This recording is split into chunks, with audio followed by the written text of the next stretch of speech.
Okay, welcome everyone to this Sussex Development Lecture at IDS. My name is James Georgilakis. I'm the Director of Evidence and Impact here at the Institute. We are recording this event. We have a live online audience and we will be making the recording available afterwards. Now we're going to have plenty of time for a Q&A, so please hold on to your questions until then. If you are watching online and you want to post a question, you can do that in the Q&A function at the bottom of your screen in the chat. And also please note this closed caption facility is available for those watching on Zoom. So welcome to everyone, whether you're physically here in the room or you're joining us online. I'm really delighted that we have Professor Charlotte Watts with us today to deliver this SDL. It's really exciting for us because we have a unique opportunity to learn a bit about not only Charlotte's expertise in global health, but to hear directly from one of the UK government's chief scientific advisors. And Charlotte is the chief scientific advisor and director for research in the Evidence and Foreign and Commonwealth and Development Office, FCDO. She's been seconded there from the London School of Hygiene and Tropical Medicine, where she is Professor of Social and Mathematical Epidemiology. And she's been working in development for the past 25 years.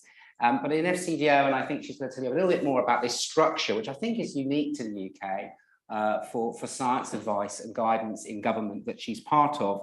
But in FCDO, she's providing science advice and overseeing science advice to the department, horizon scanning and managing their research investment. And she's going to talk to us today about some of the challenges we face in global health and hopefully sharing with us, as we continue to make some progress, some of the learning that maybe can be applied and be relevant to the research or the studies that are undertaken here at IDS or elsewhere. So thank you so much, Charlotte. Please go ahead. Great. Good afternoon, everybody. Lovely to see so many people in person and great to also see lots of people joining online. It's a real pleasure to be here.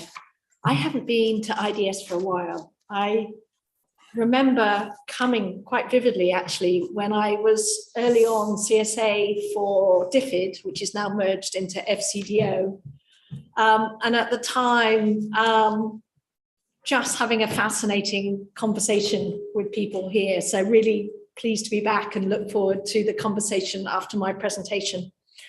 So just to say, for those of you who don't know about chief scientific advisors, the way it works in UK government is we have a government chief scientific advisor, Patrick Vallance, who advises the Prime Minister.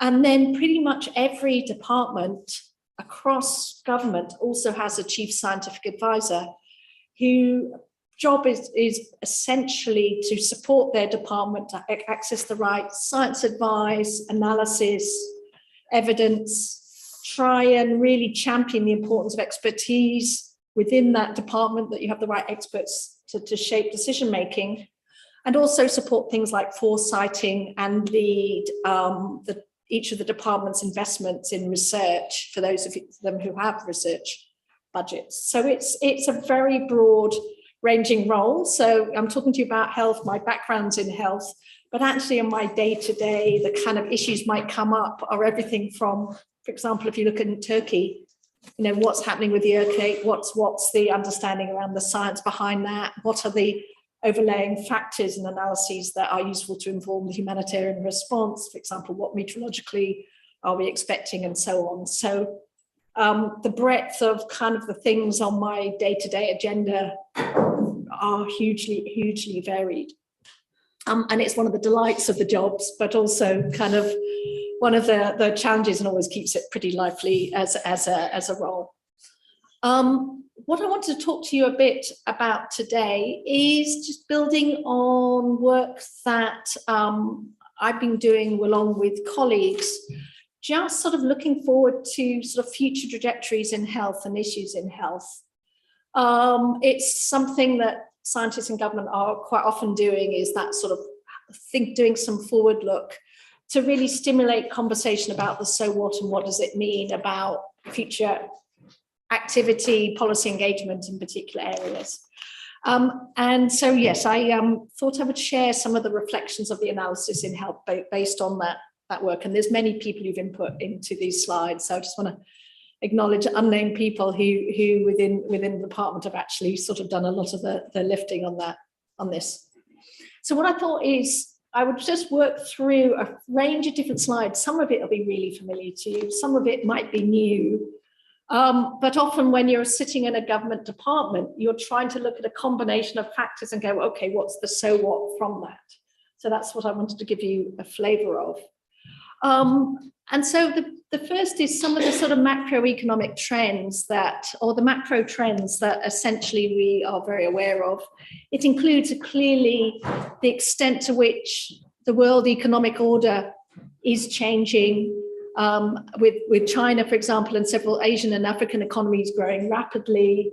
Historically, often we've been sort of thinking about the major economic powers. It's been relatively concentrated in a limited number of countries, but increasingly, as you think about the sort of global economic aspects, you have a range of different players. And geopolitically, when we're thinking about key partnerships, key potential partners of the future, be it working in development, be it in diplomatic space, be it around G20, G7, and so on, sort of thinking about this evolving trend is important as a contextual factor to be aware of.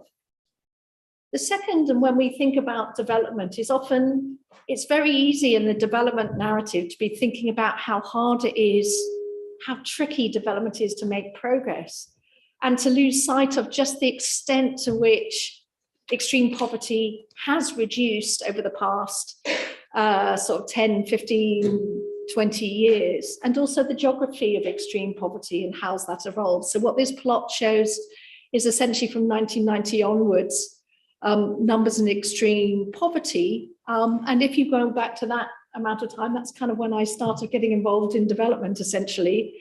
You had huge numbers in East Asia and the Pacific, South Asia, as well as in sub-Saharan Africa. And over time, you are seeing rapid declines in extreme poverty in Asia linked to that economic growth, as well as in South Asia. And increasingly, the extreme poverty is concentrated in sub-Saharan Africa and will be into the future. And when you look at those countries in sub-Saharan Africa where extreme poverty is most concentrated, it's in the fragile, conflict-affected states, areas where governance is weak, institutions are weak, and so on. So it's in those very tricky, complex environments where essentially as a partner working on development, where increasingly we need to understand what are the types of actions, partnerships, support that we can be engaging with in those very complex environments where there aren't easy, simple solutions. The blip that's in the projections looking forward reflects analyses suggesting that, particularly linked to COVID, and the wider economic shocks linked to COVID, where we are seeing some reversals in progress. But the hope clearly is that progress will sort of get better on track. But just an important sort of aspect around COVID to flag in terms of these projections. If I move on to health, the story as well, if you look at progress, is at a sort of macro level very positive. We've seen very significant declines, for example, in child mortality over many years, and increases in life expectancy. Similarly, very significant increases in life expectancies. COVID clearly did and is still disrupting progress, and there is ongoing risks of stalling and backsliding in some contexts. And particularly if you think about sort of lower socioeconomic, almost more disempowered groups. But again, important to say within the sort of challenges of development, in many ways there is important gains and progress that we should never forget. If you look at those progress on some of those metrics, one of the, I think, the sort of important framings around development in the sort of 2000 to 2015 was the focus on the Millennium Development Goals, the 8 development goals. And within the health dimensions, improving, maternal health and combating HIV, TB, and malaria.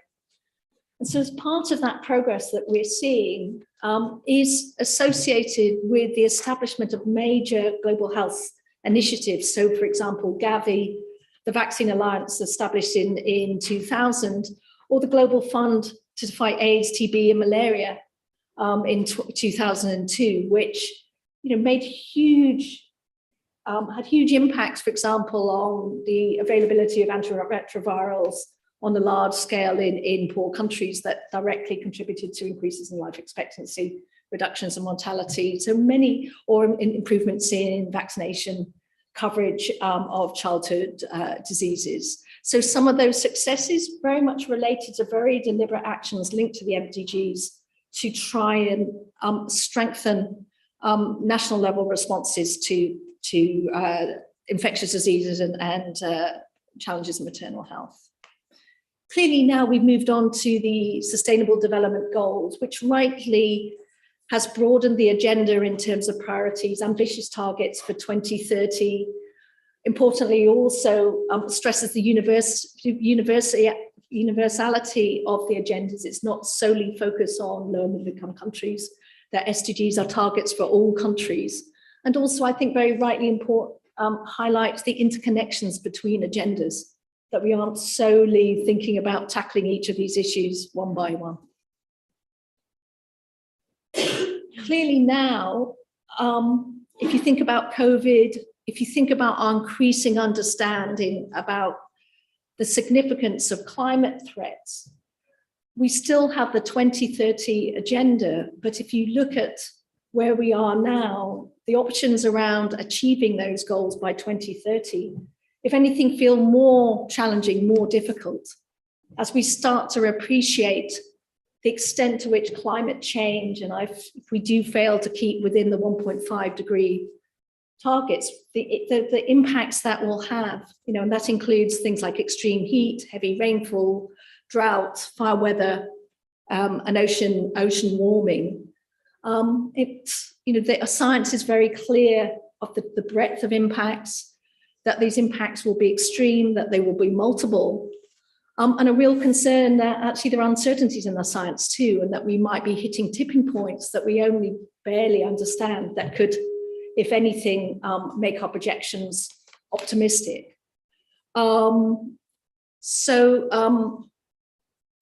If you think about the SDGs and now our sort of growing understanding of the challenges, it raises a few different questions around future optimism and prospects around health and the sorts of challenges that we need to start engaging with. And sort of focusing in, if I'm thinking about climate and health, for example, the breadth of new types of health impact that we could be facing, both directly linked to the different types of extreme weather events. And this slide just summarizes, I think, some of the first cuts of what that breadth of impacts might look like, but clearly a breadth of secondary impacts that aren't reflected on this slide, but spanning many areas and not solely linked to the sort of infectious diseases that rightly need and continue to need attention that were highlighted as part of the MDG agenda, but to a much broader set of health issues and agendas that will become very, very prominent and contribute to global burdens of disease.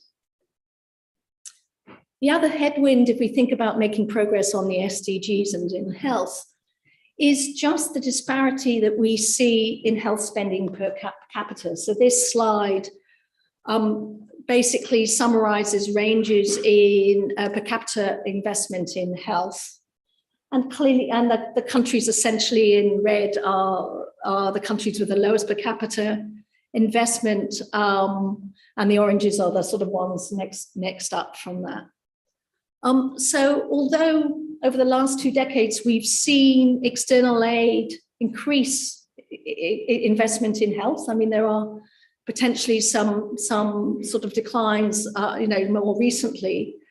We're still we're still seeing that at domestic levels of expenditure in health vary quite widely between settings, and we are seeing very different degrees of dependency for health services or for health commodities, levels of dependency on external financing. And when we look at what types of things are being supported, if we look at that external financing, often that's quite significantly linked to some of the linked to expenditure on infectious diseases, lower expenditure, for example, on non-communicable diseases, chronic diseases.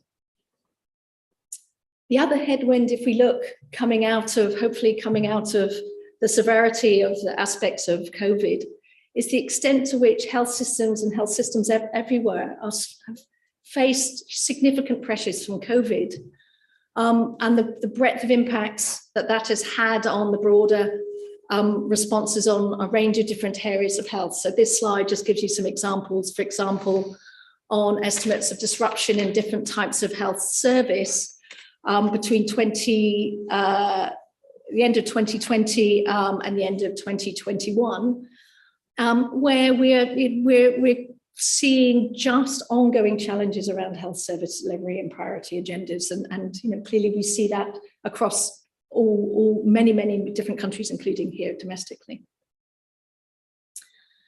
If I'm thinking about trends and future headwinds, the other aspect is clearly the longer term trends. I've sort of talked about climate as this profound threat that the world faces, but clearly there's also other types of temporal trends. So for example, the change in demography, this change in population structure. So as we see life expectancy increase across several continents, along with that is leading to a change in the burden of health issues that health systems need to respond to. And so there are clearly different types of health burden if you're thinking about aging populations. There are also opportunities, but also issues, changing location of populations. So for example, increasing urbanization of populations. So even if you think of Africa, increasingly it is an urbanized population. And along with that, there are different aspects of the types of health risks that those populations will face. Also different types of risk in terms of infectious disease. So for example, when we worry whenever there's a new infectious disease outbreak in an urban setting, it's just how quickly infections can take off and spread very rapidly. And it's much harder to nip any sort of new emergent disease in the bud if you're thinking about an urban outbreak versus an outbreak potentially in a more rural area.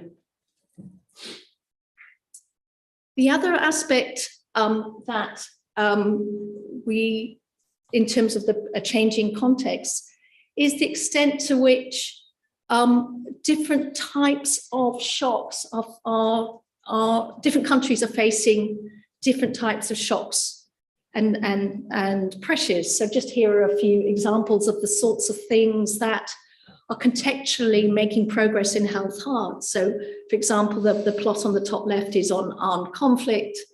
The one on the right is around countries experiencing significant disease outbreaks, and we're seeing this upward trend. If we look at levels of humanitarian need, if anything, we're seeing increases in the frequency of humanitarian emergencies, longer durations of prolonged humanitarian need, and increasing numbers being affected. And you just have to look at the food pressures across the Horn of Africa now as well. So the scale of issues such as famines, food security are immense and significant. And this is clearly has a range of factors, climate change playing an important role, Russia's invasion of Ukraine and the impact that's had on food supplies and fertilizer also playing a role. And if anything, again, with climate change, these pressures are going to increase and be more significant. So that's a bit of a sort of, some things have got better, but actually there's some pretty big headwinds. I just want to move on now to just talk a little bit about some of the opportunities, because you always need to be thinking about the opportunities and not get overwhelmed by the challenges in sort of thinking about where we go next. Clearly, there's sort of, if we think about COVID, if we think about Ebola outbreaks, advances in, or if we think about the pressures of climate change, different aspects around technology and innovation are really providing quite important opportunities. So, for example, if you just look at advances in vaccine platform technologies, for example, that has created a new set of opportunities about having new tools to target infectious diseases. Vaccines were really a game changer in COVID.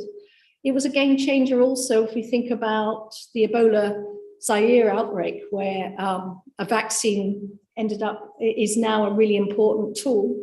And even when we had most recently the outbreak of the Sudan strain of the Ebola virus in Uganda quite recently, we didn't have a vaccine for that, but actually there were 3 vaccine candidates available relatively quickly because of the advances in the technology that we have. So there are opportunities linked to vaccines, but also clearly improvements in diagnostics, opportunities around using digital to support more efficient and effective delivery of health systems, advances in agriculture and investments in agriculture and how to improve yields of agriculture that may potentially help us meet the significant challenge of feeding the world's population, let alone giving them a healthy diet.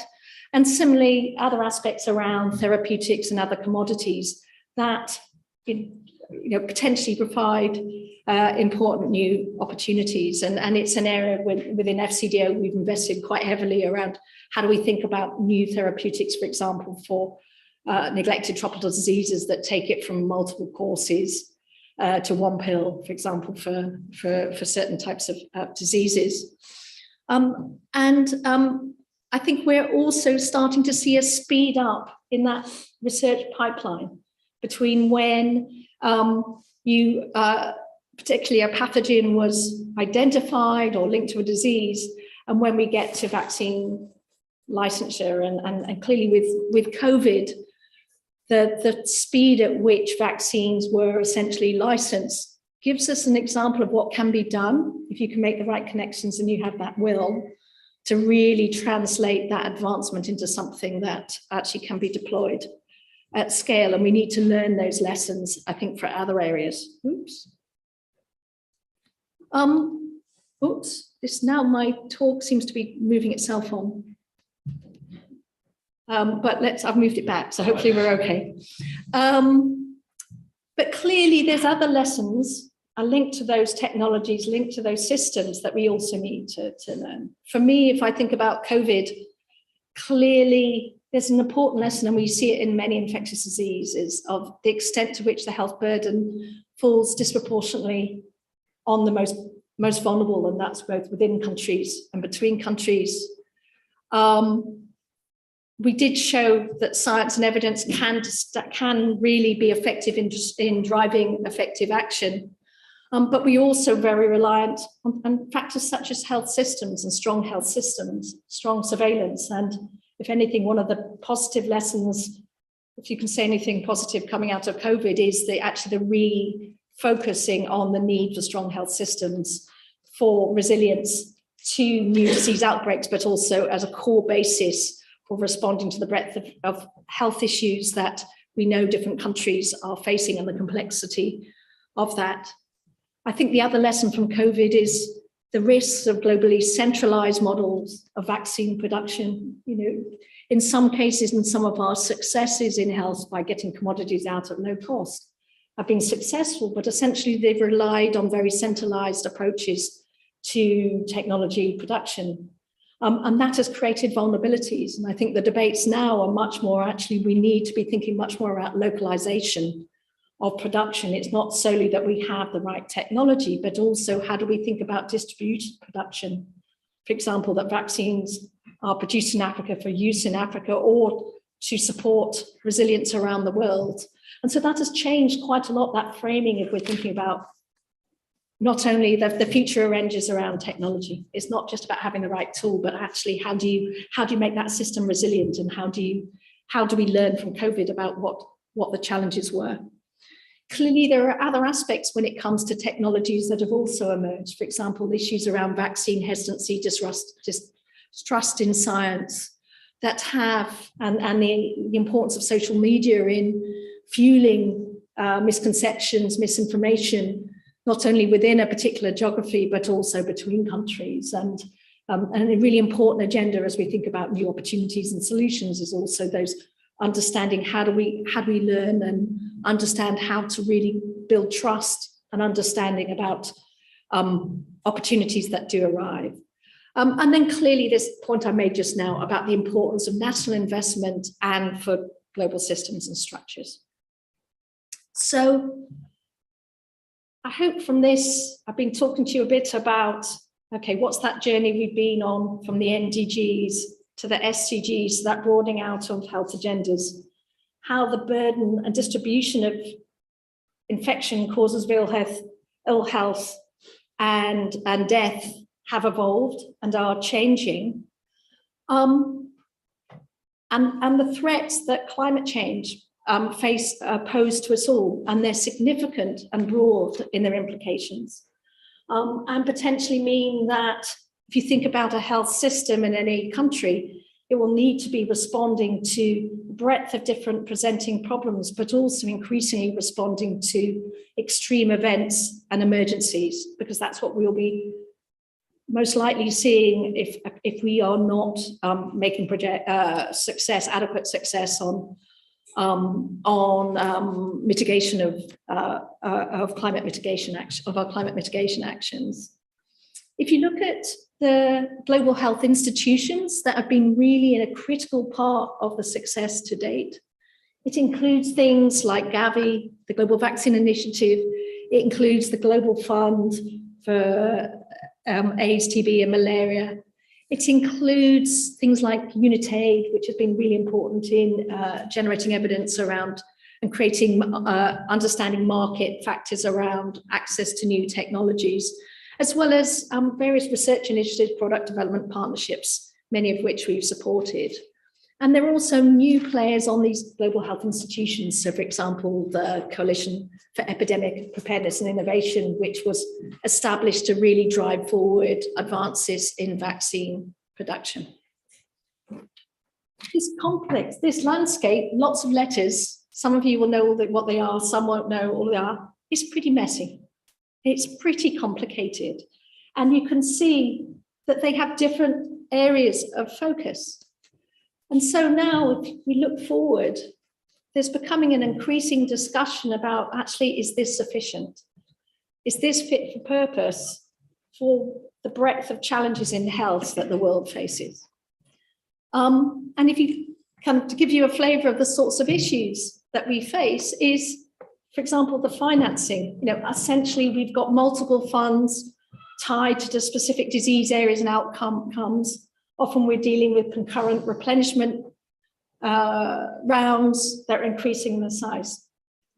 They are working on very important and unfinished agendas. So it's not as if that work isn't important, but clearly there are other equally important priorities.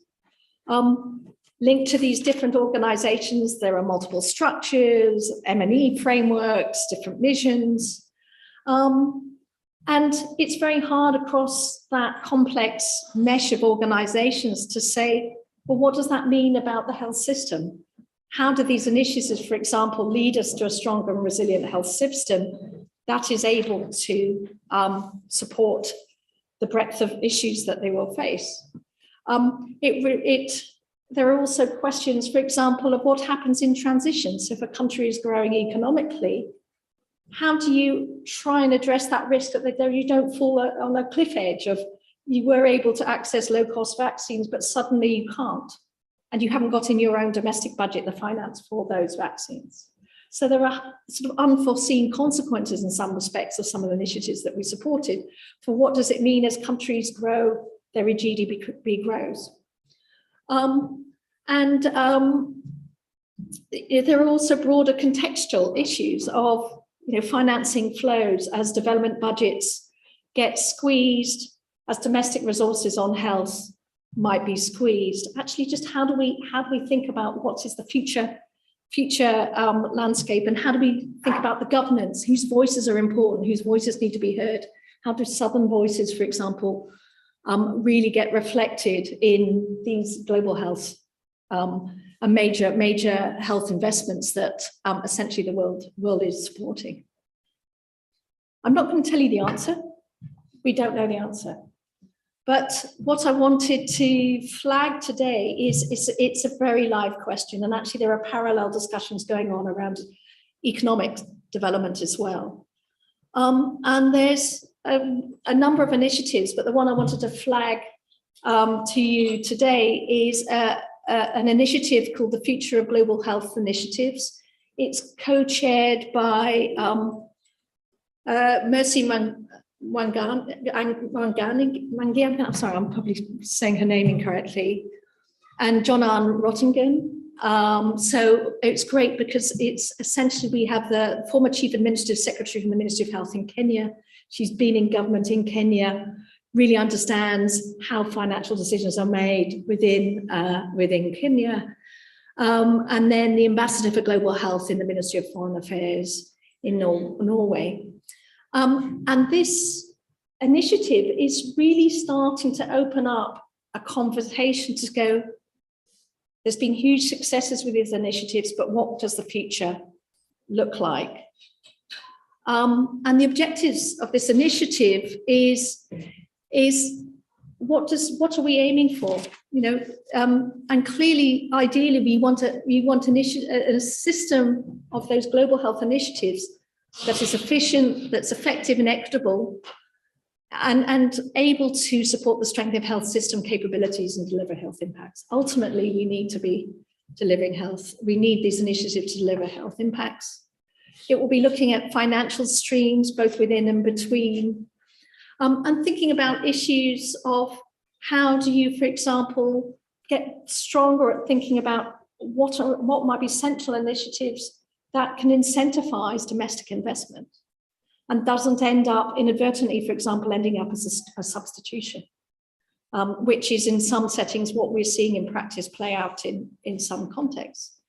How do we look at issues around mutual accountability to address, to ensure that investments do end up addressing and geared towards supporting capability to address future global health needs? And ultimately, how can those initiatives, in partnership with countries, in partnership with regions, essentially result in the more effective and equitable allocation of resources to support the achievement of universal health coverage? Why is it needed? I've sort of given you a bit of a flavour on that. But there are fundamental issues, for example, such as to address power imbalances in priority setting and decision-making in global health. And how do we bring the voice of countries much more deliberately into processes?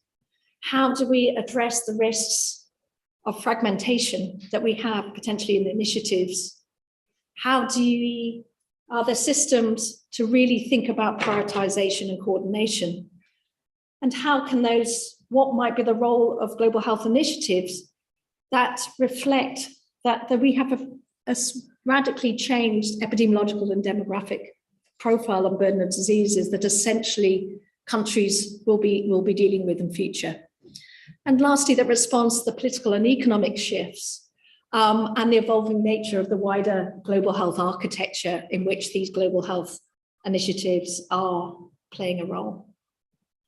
That initiative is one of many pieces of work and thinking that have been happening, including in Africa, with the Africa Union, Africa DGC, by the EU, by the Global Financing Facility, as well as work done under the SDG 3 Global Action Plan and the UHC 2030 initiative. So this is sort of in the link of and trying to draw on that breadth of activity.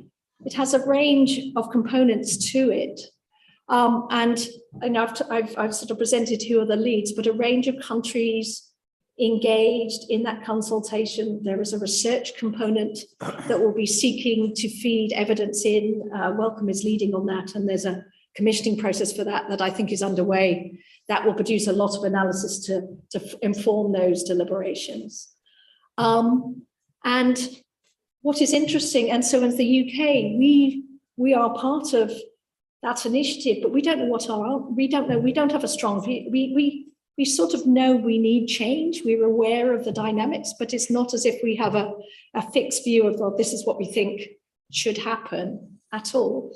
And as a starter, we've been having conversations with a breadth of different academics and experts just to hear from people about what they think. And I've been sharing some of those. And what's really interesting is when you start engaging with people who've been part of GHIs, who've been in related organizations, who've been working in country, is the breadth of views essentially that are coming out from actually there's an iterative process to actually it has to be really radical in terms of the steps. So it's quite an interesting and exciting time to be going, well, it's, you know, if you look at the breadth of health issues, it's really concerning. But I think what is exciting is actually there is this really live conversation that's starting to build about what are we learning and actually what could we be thinking about in that future evolution. I don't think anybody is questioning we don't need change. It's what is that process? And so I'm quite excited about this and wanted to share with you to give you a flavour of what's happening, that this is going, that this is ongoing, and the breadth of different types of options that are coming out as part of that. And you know, as FCDO, we are engaging, but at this point very much in listening mode and trying to go, okay, what does this mean? But as a major supporter of those GHIs, as a major, you know, health is an area where we've been a long-term supporter, really want to try and support this process and ensure and think through what that might mean about future agendas and priority areas that we will be seeking to support and engage with and move forward, using both our diplomatic levers as well as clearly our investments and support that we make across a range of different areas in health.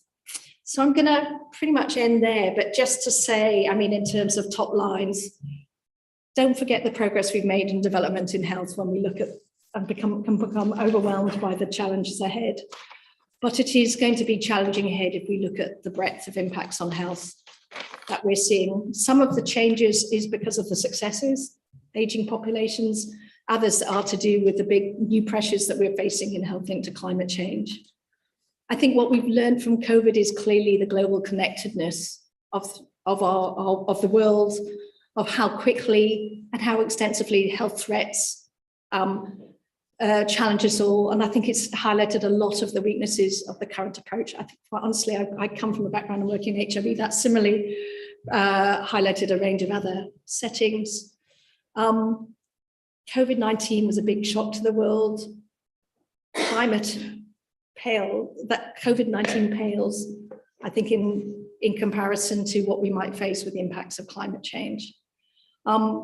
There's activities where we are seeking to learn lessons, both from what's the initiatives, the activities to date, where are the gaps, but also very active work to go, what might be future structures of global health institutions and that global health governance.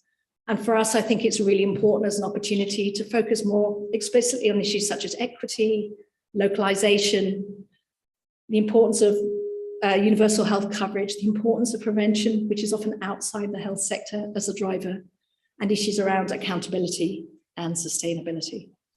So I'm going to end there in the talk, but really look forward to any questions, comments, discussion, suggestions on what the future might look like, whatever.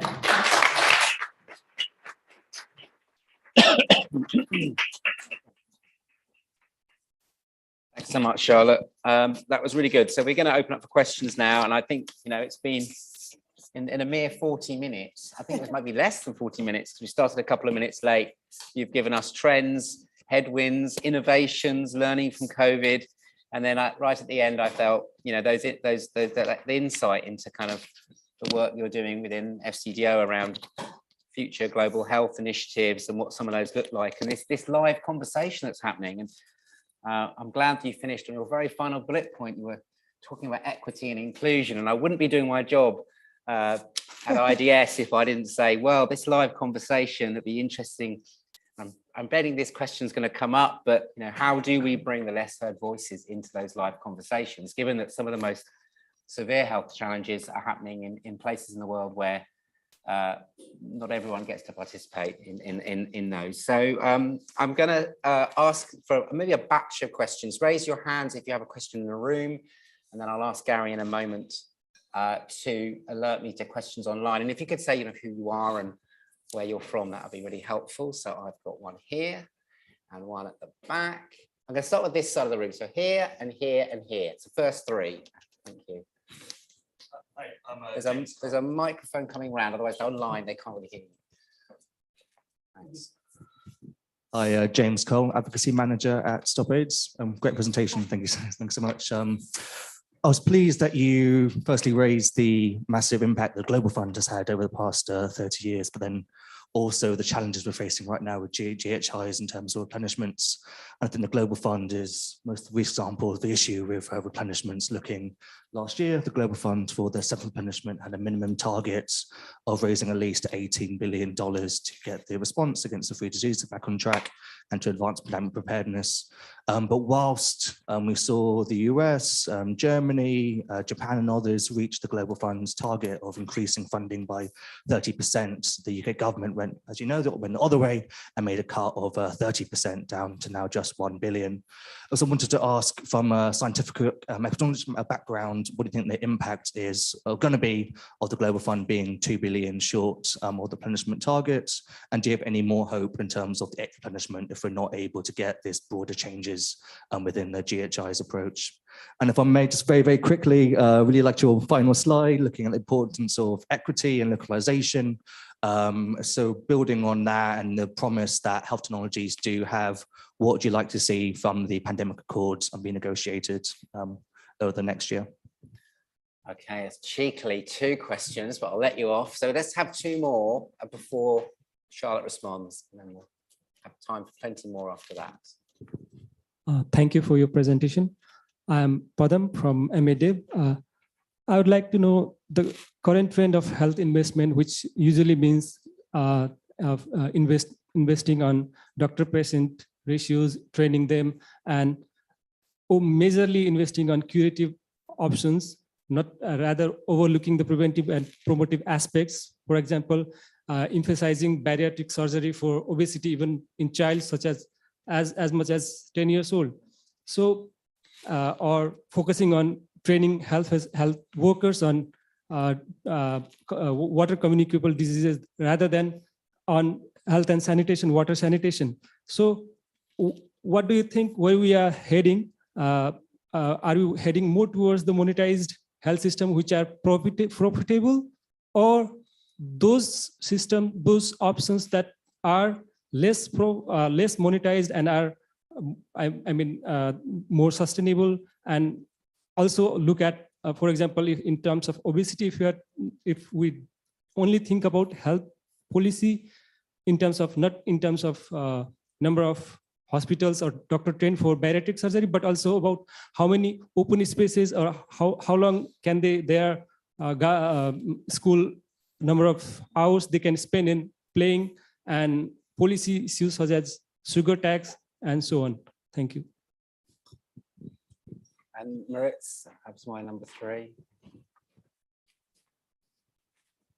Well, thank you so much. I'd like to echo everyone's heartiest thank you for raising issues of equity and resources being one of the key issues. Yeah. And you mentioned climate change as being a major global change setter in the next years. And I wonder the extent to which the issue of ideological fault lines in the future, it's already very clear that the issue isn't question of just mistrusting science, but that the ideological fault lines around trust, representation, legitimacy of the actors providing healthcare is going to increasingly potentially cause reversals in vaccinations of all kinds, not just against. I mean, there are potential ideological fault lines that could be tectonic in their impact in terms of people's willingness to engage. So my question is the extent to which that is being discussed and how is it being discussed? Yeah, great. Okay. So on the Global Fund, I mean, just to say we have, because of COVID, the breadth of economic pressures, as you know, gone down to the 0.5% of GNI as the ODA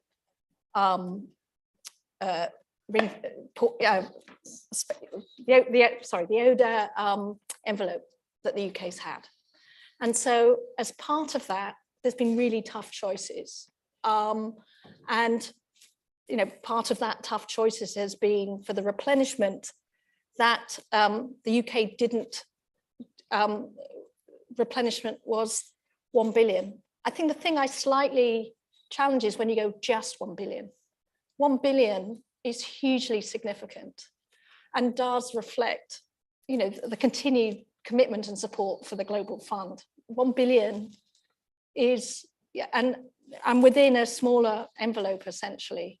Those decisions were not taken at all lightly. It was really hard, but it just reflected the hard choices. But, you know, I just sort of would urge to just recognize that actually that was still a substantial commitment. And I think, you know, when we're thinking about future replenishments, there's a clear issue of how do we bring others on board to support wider replenishment? Who are other countries who also could be contributing to the Global Fund? But just please don't underestimate that 1 billion was at the cost of other things that could have happened, and it reflects that the UK's continued support for the Global Fund.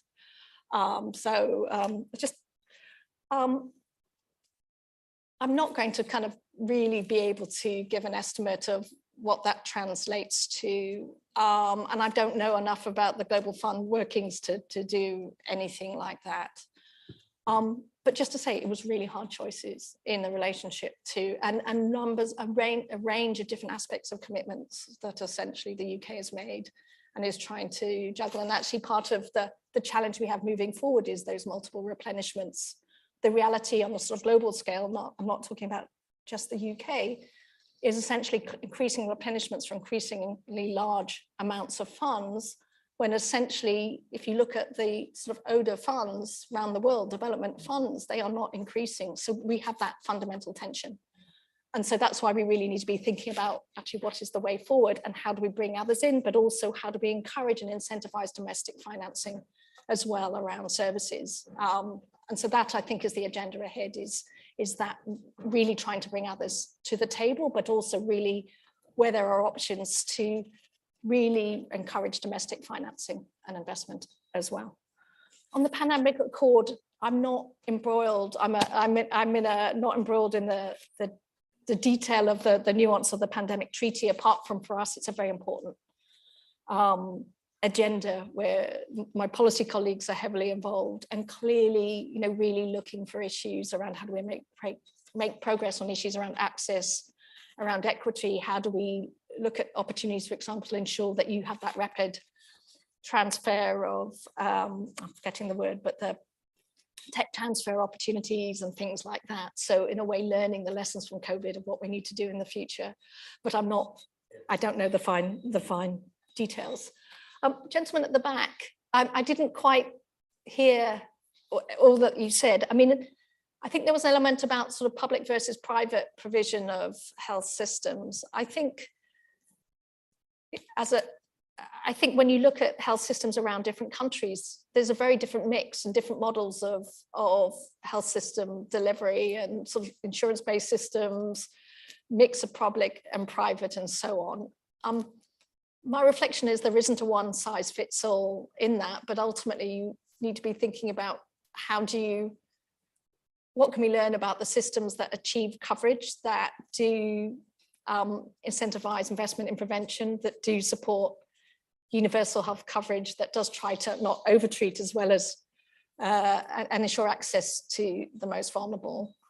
And then you were talking about WASH, water sanitation, and I agree with you. There's a, you know, before I went into DFID, I was doing work around the structural drivers of HIV. I mean, fundamentally, a lot of the drivers of poor health are linked to other types of investment, be it in sanitation systems and so on. And so it's really important when we're thinking about health that we don't think the solutions are in health or by building a hospital. We really need to be thinking about really what are the key elements that will contribute to prevention or to greater resilience to impacts of climate change, for example. And that is often what are the actions being taken by other departments, other ministries, and always the challenge, but the opportunities if you can get that joined up thinking at a national level. There are massive wins if you can get that right. And then trust and legitimacy. I mean, you're right. I've sort of mentioned around some of the aspects around misinformation and sort of distrust of vaccines, distrust of the processes, the sort of power of certain voices. But you're right, there are other aspects that, you know, ideological and other aspects that are really important. I'm not going to pretend I know how to tackle that, but I agree it's a really important aspect, and it is one that, you know, we are aware of. And you know, in terms of future agendas, we recognize clearly that, you know, I've talked about vaccines, I've talked about advances in technology, but that is, in a way, that's the easy bit. And it's all the other elements that you have to be paying attention to and thinking about, actually, if that opportunity can translate into something that doesn't backfire or that does sort of lead to a positive outcome. But I suspect you have some suggestions of how to deal with that too. So it might be nice to pick up on that conversation after. Yeah, I'd love to come back to the ideological fault lines. Just to be democratic, I promise I'm coming to this side of the room, but I promised Gary as well. I would now ask any questions online, Gary. There's lots of questions. Okay. Could we have? But we will get to your side. Could we have 3 of them? Because otherwise, I think they're gonna. And then we'll come back. B codes. Have you considered whether the global public investment framework for development can deliver better global health outcomes than our current ODA-driven model?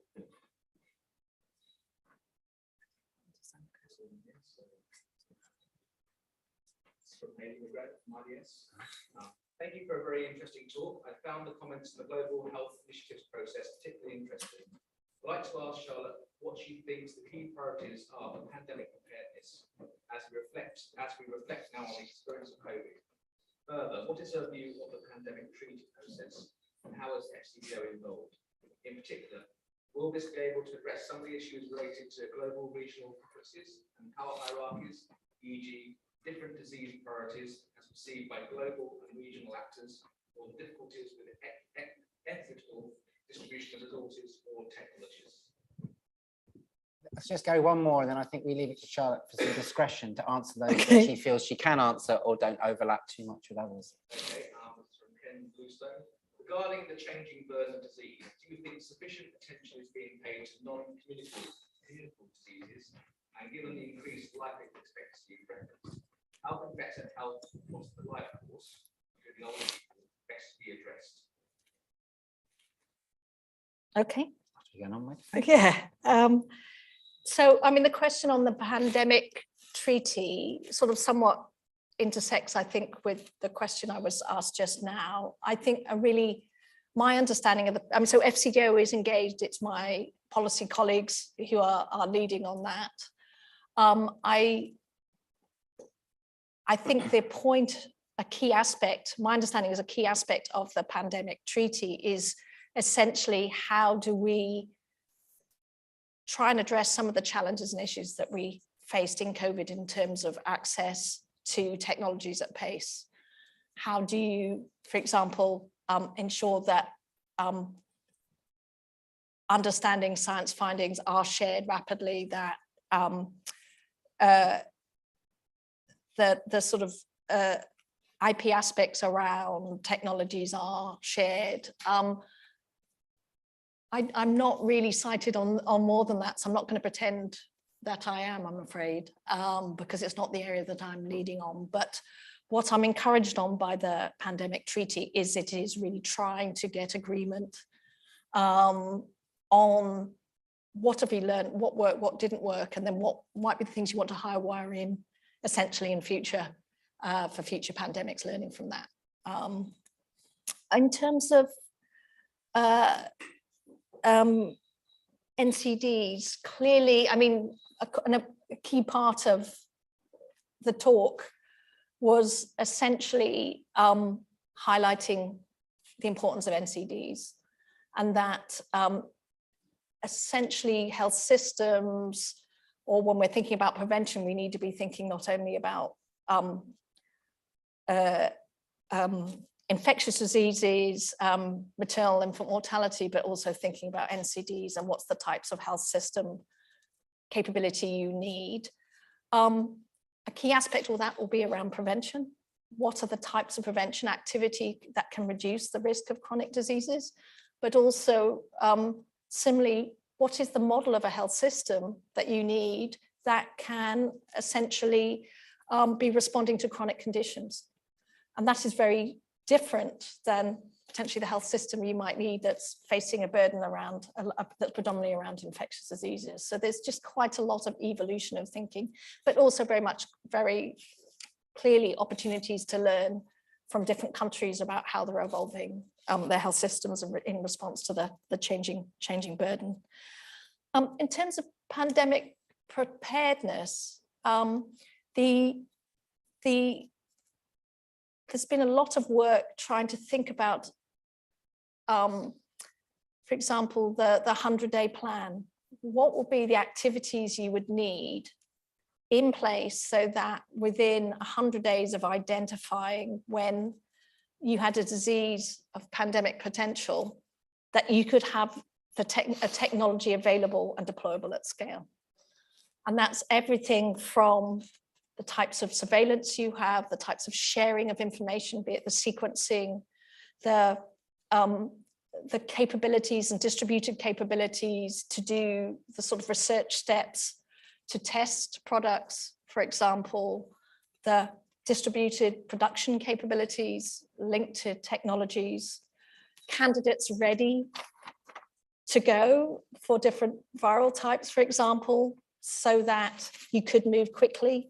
That was partly how we could move quickly on the COVID vaccine, is because there was a candidate vaccine, for example. A lot of activity going on about what that preparedness looks like, and also sort of thought about delivery mechanisms. And I think sort of linked to the pandemic treaty is also just thinking about sort of future financing mechanisms as well, linked to that. If you digest the breadth of areas that you need ready and primed, it's huge. And I think one of the ongoing conversations linked to that that I think is important is how, in that preparedness for the next pandemic, one, that you aren't preparing for the last pandemic, that how to avoid that risk that we're setting ourselves prepared for the last pandemic versus the breadth of options that might materialize with a future pandemic. The second is, how do you keep those systems live?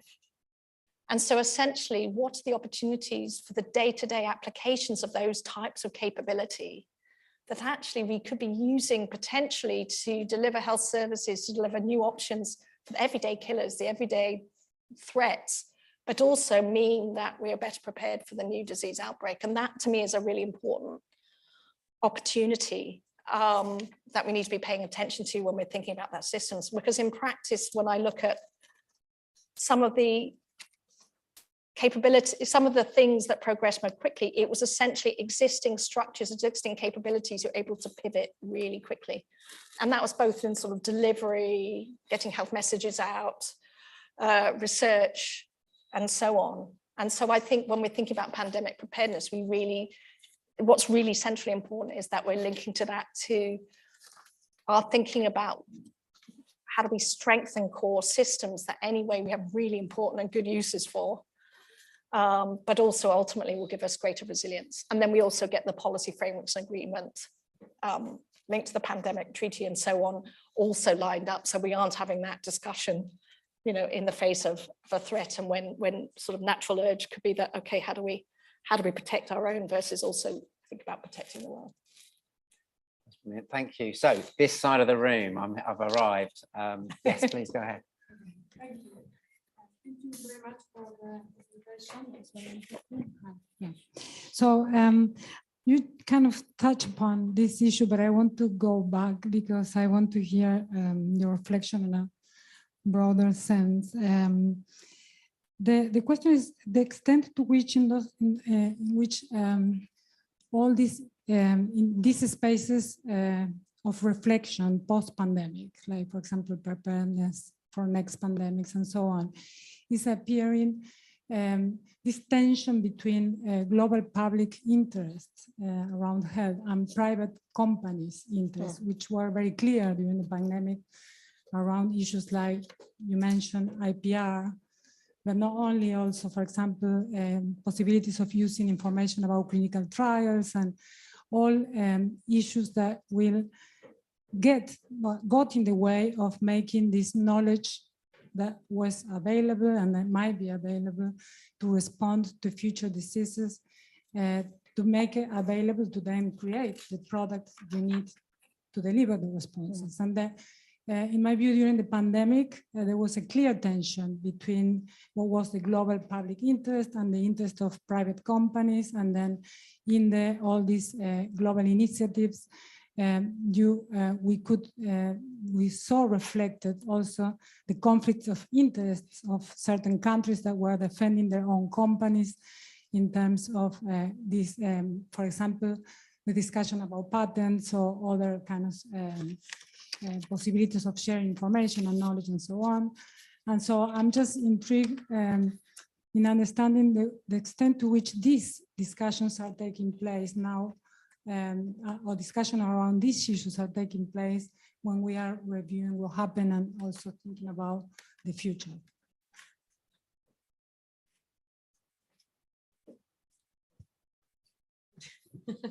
Hi, yes, I would like to ask about climate. You've spoken about the kind of how huge the looming kind of threat of climate and health is, and just to know how is FCDO thinking about and investing, and what are you doing on kind of mitigation for the health impacts of climate? Just one just behind you. Hi, my name is Roy Trivedi. I'd like to ask two very quick questions. One is around the issue of whether the institutions that we have in the health sector globally currently are flexible enough to deal with the kind of challenges that you've outlined in your presentation. Your thoughts on that. Secondly, what's happening in the space between cross-cultural or cross-national research? Because my suspicion is that the best ways in which we are likely to see change occurring is when you have institutes from different regions actually working together. But it would be really interesting to know what your assessment of that is at the moment. Have we got the same level of investment in cross-national research, etc.? Are those things being publicly made available, etc.? Thanks. Yeah. Okay. Okay. On the issue around patents and access, I think it's quite a complex landscape. Not landscape, I don't know, I'm using the word landscape. Essentially, we need drug companies, pharma, to be investing in future development of products. If you look at a number of the candidates for a range of diseases, they are coming from within pharma's portfolio of investments. So there's an element of how does a company who invests in that actually generate a return on that, right? They're private businesses. So I think the element that we need to be focusing on is how do we ensure access? How do we, for example, have commitments around sharing patents, of contributions to the patent pool linked to technologies that have broad application? How do we support issues such as tech transfer as part of that? So how do we there's that tension between essentially we need that continual investments in products, but we need to address the issues that essentially you're referring to, which are around actually how do you share that, how do you make that readily available to other settings. Part of my understanding of part of the discussions around the pandemic treaty is to really start to articulate some of those expectations and what those commitments look like.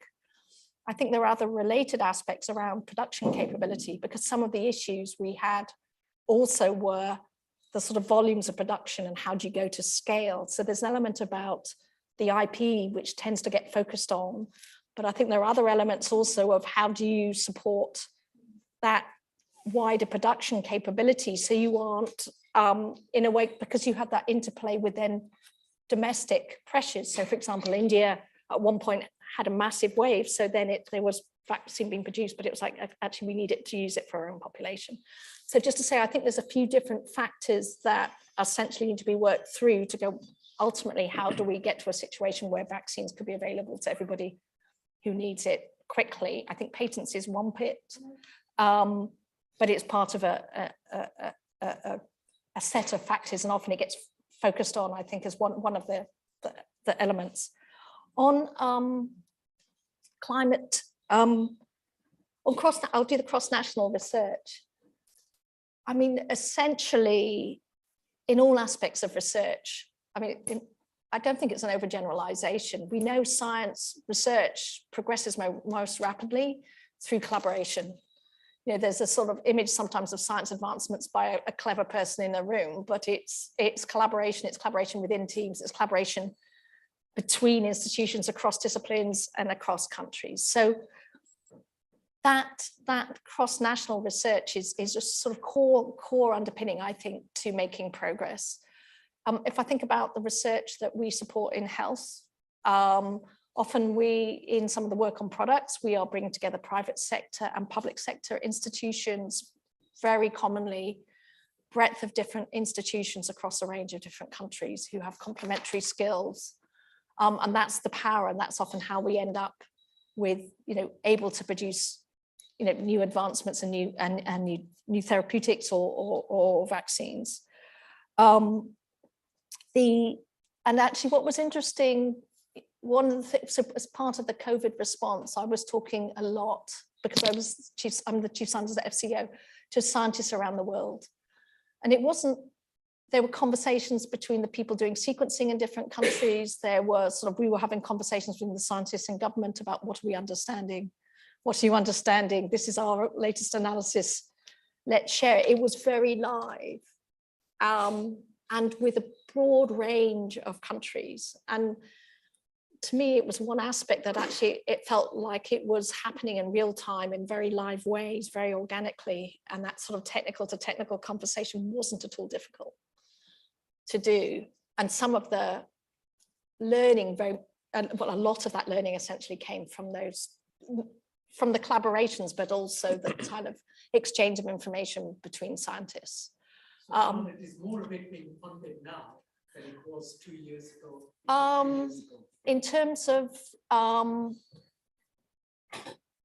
it's hard for me to quantify, because we've always valued that multi-country. So in terms of public funding, or if I think about our funding portfolio, it's always been, there hasn't been a sort of, it has to be a particular country. It is, what is that combination of scientific technical skills, researchers, and we will continue to want to support that sort of international research, because we know ultimately in our investments, what we care about fundamentally is, can we get that right combination that will often have a portfolio of products that it is trying to evolve. Some won't work, some will work, but then how do we accelerate the ones that do work with a very particular agenda, be it a treatment for drug-resistant TB and improved treatment for sleeping sickness, very many different areas in terms of the health investment that we work on, but always it's essentially with those international collaborations. I'm conscious, Gary said we had a lot of questions online, so maybe could you maybe give us a couple more, just so people feel that they've had their opportunity? We've got plenty of time. We've got another 10 minutes if you can hang on. Oh. Oh, climate change, sorry. Before you do that, Gary, you've missed one. Sorry. Sorry, Annie. Can you remind me your question again? Just how is FCDO approaching thinking about and investing in mitigation for climate? Yeah. And I'll speak to one are there any particular kind of knowledge gaps that you think are?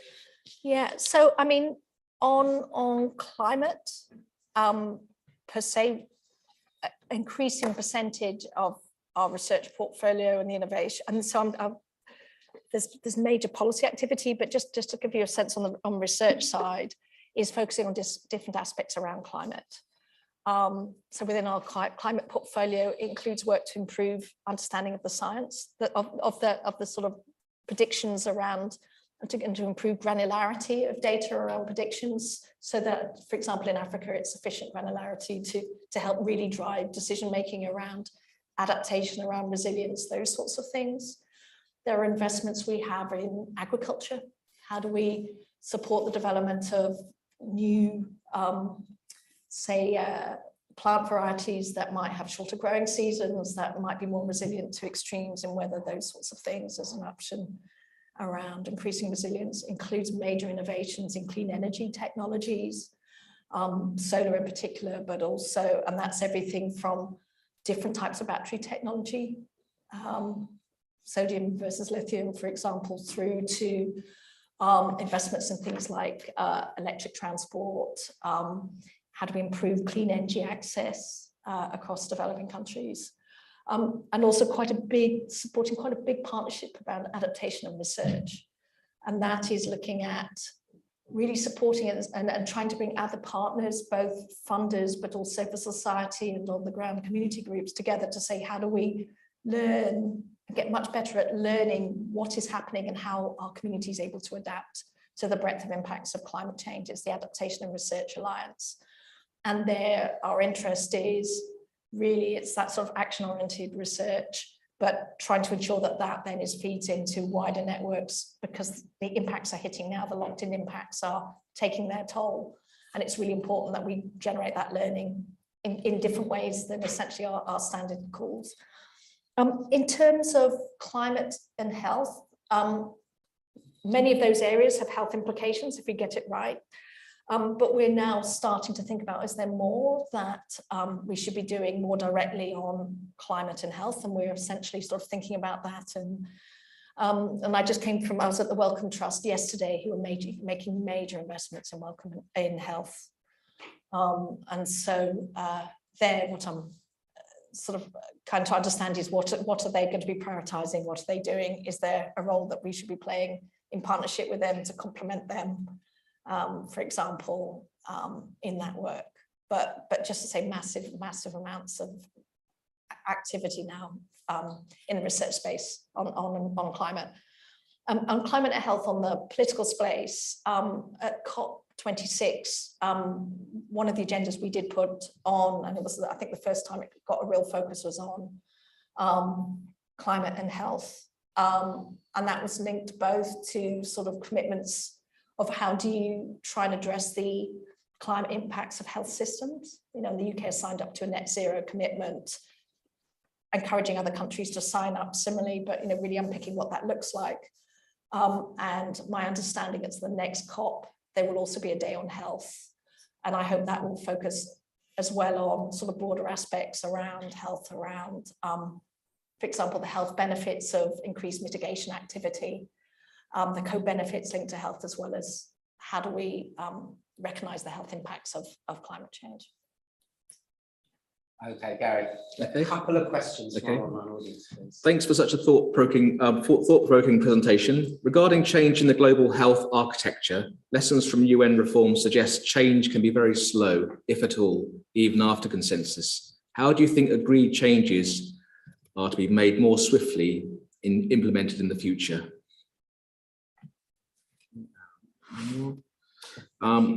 This is from Jerry Bloom, IDS. What are the implications of the view of biomedical science and technology as a strategic sector in UK development? And to what extent can views on the needs of global health for dispersed capacities for innovation and production be taken into account in UK industrial strategies?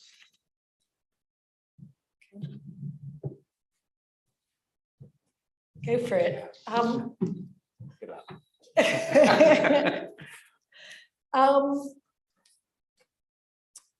mean, I suppose the first question, I would say I just agree that there is that challenge of the pace of change. If you look at the significance of the threat versus how hard it is to achieve change in large institutions where there are incentives, the incentives are to not change. There are incentives to adapt, and we are seeing lots of adaptation and great developments.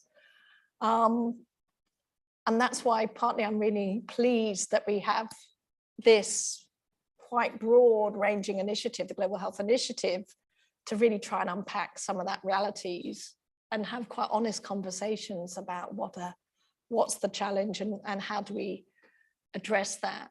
And the risk is, if we don't really address it, we'll be coming together in 2030, not having changed incentives, not having responded to the changing threats, and potentially continue to sort of disincentivize domestic investment in health. So yeah, I don't know how to fix it. I wish I did, but I think it's a real issue. But I think we're in a stage, given what we're learning from COVID, from other areas, and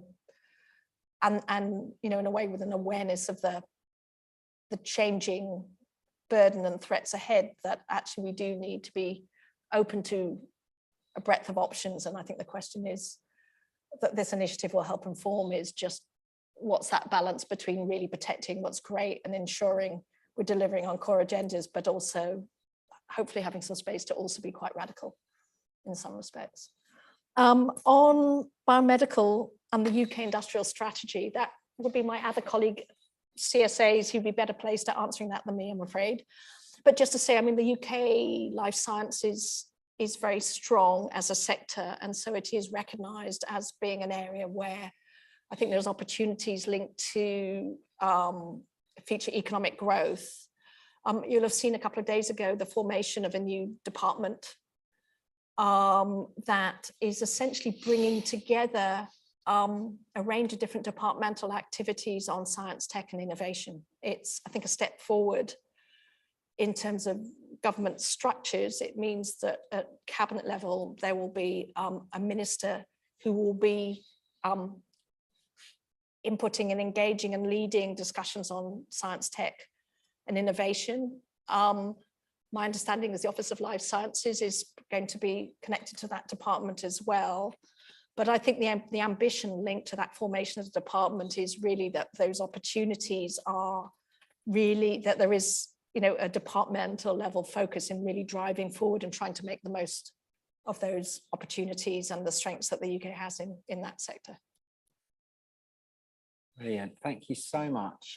So I'm going to ask my question now, if that's all right. And I'm going to completely change it's a completely different kind of question. So I'm interested, given that your role as a chief scientific advisor and part of that network of chief scientific advisors, I mean, I think when we have these discussions, whether they're about global health or other major global issues, in our sort of bubble of being on a university campus, and we may disagree about specific strategies or specific types of evidence, but broadly speaking, we all kind of think global health is a good thing and we need to do something about these challenges.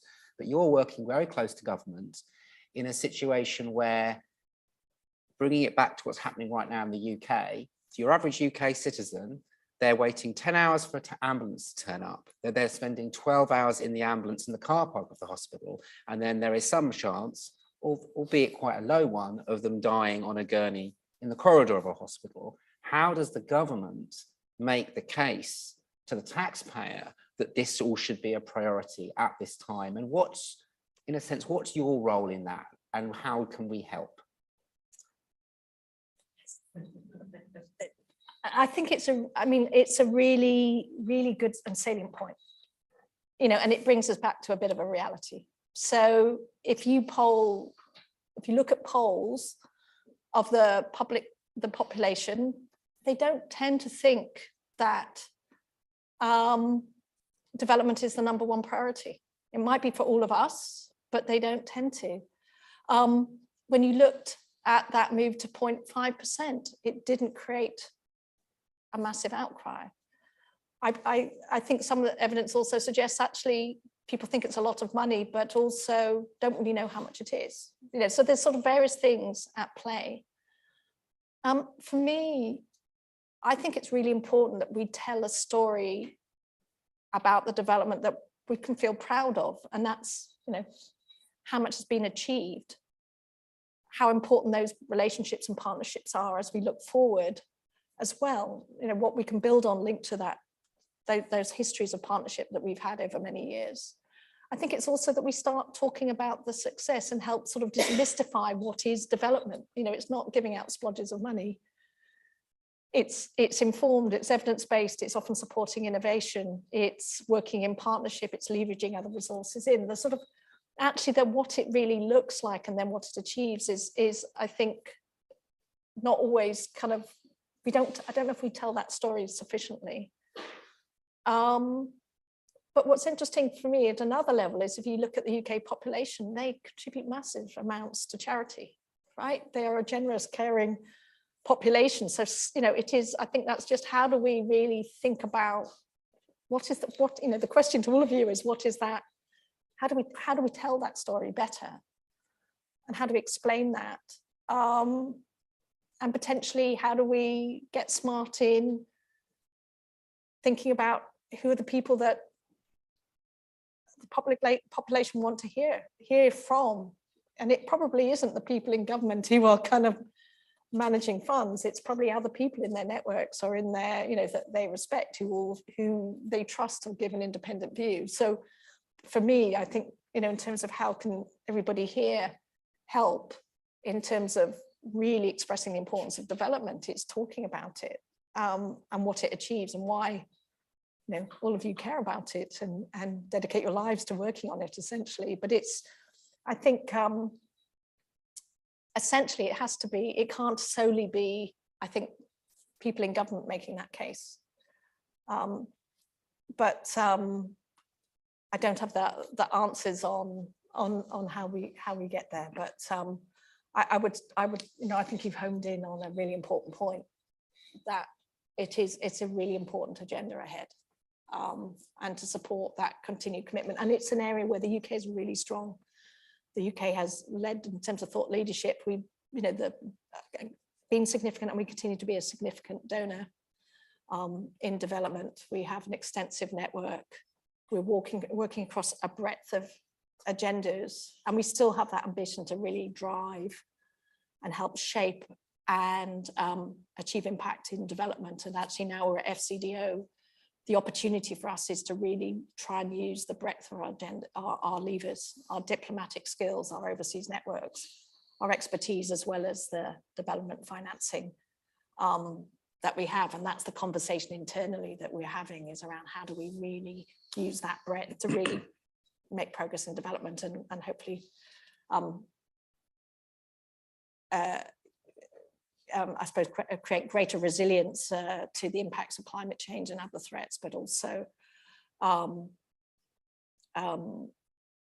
help the UK population understand that the value of that sort of work and what we do and why it's important for us. Thank you so much. That was great. A round of applause, please.